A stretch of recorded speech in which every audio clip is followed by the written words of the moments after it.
What's your position on the Section 40B housing project proposal? Yeah, so again, it's which 40B project proposal? There's a few on the table. So I don't have anything against affordable housing. And in my experience, the vast majority of residents don't have anything against affordable housing. It really comes down to density. And now obviously you have an issue where, you know, you have to have a certain level of density for affordability. You know, you can run into a situation where they become kind of, you know, one has to come with the other. But, you know, we do have rules in the community about density, and people in the main like those rules. They, you know, they kind of move to this community expecting those rules to be enforced. And so it's very controversial and hard for people to accept if those rules aren't followed.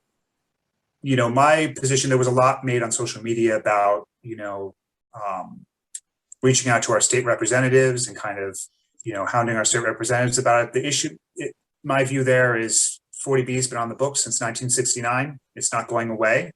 We have to learn to live with it. And the state has actually given us as a town a lot of tools to meet requirements.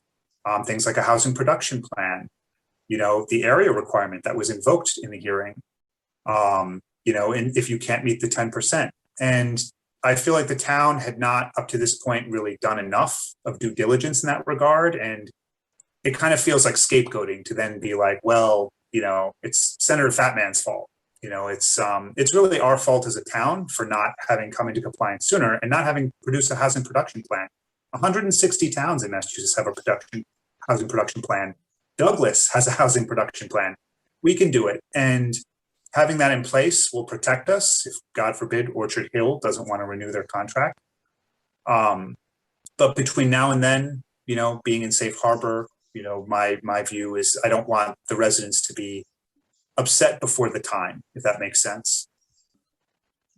What's your position on the Section 40B housing project? The 40B housing, I am totally against what we're having right now, okay? But let me tell you what the town's been doing and why it's taken so long. The 40B does not fit I grew up in North Oxford. It's going to change the whole scope of up in that area. It's not going to be a good thing. But that's the point of a 40B, okay? They don't have to adhere to local codes, all right? What they're looking is they're looking to get around the density code, okay? There's no way you can put that amount of housing in that small area. So the town, obviously, you were at the meeting, most of you is fighting it, and we'll see what happens, all right?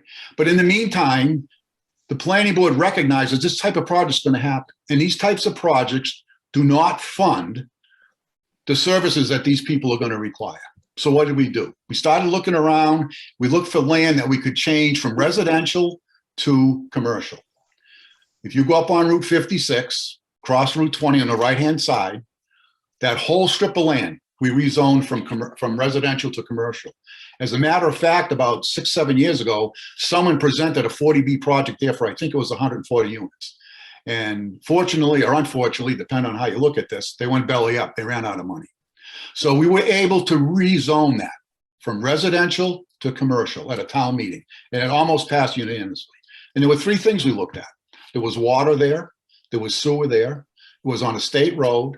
And the land across the street, most of it was zoned general business. So it made sense to do that.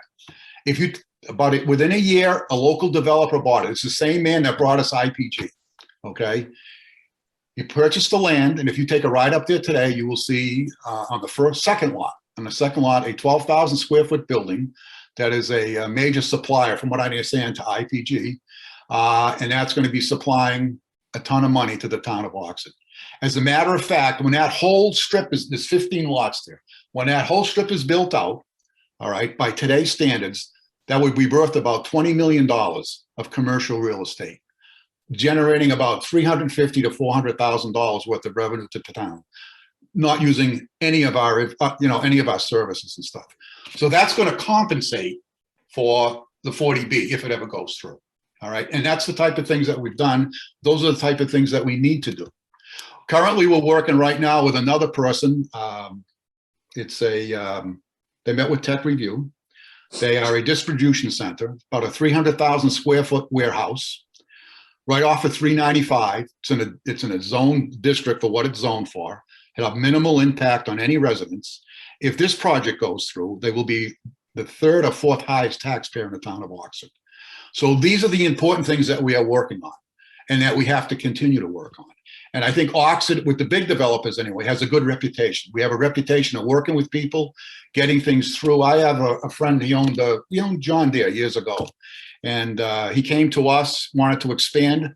Within 6 weeks, he had his permit. He told us he was working on another site. He had a place out by Boston, I think it was Burlington. And he was in an industrial park.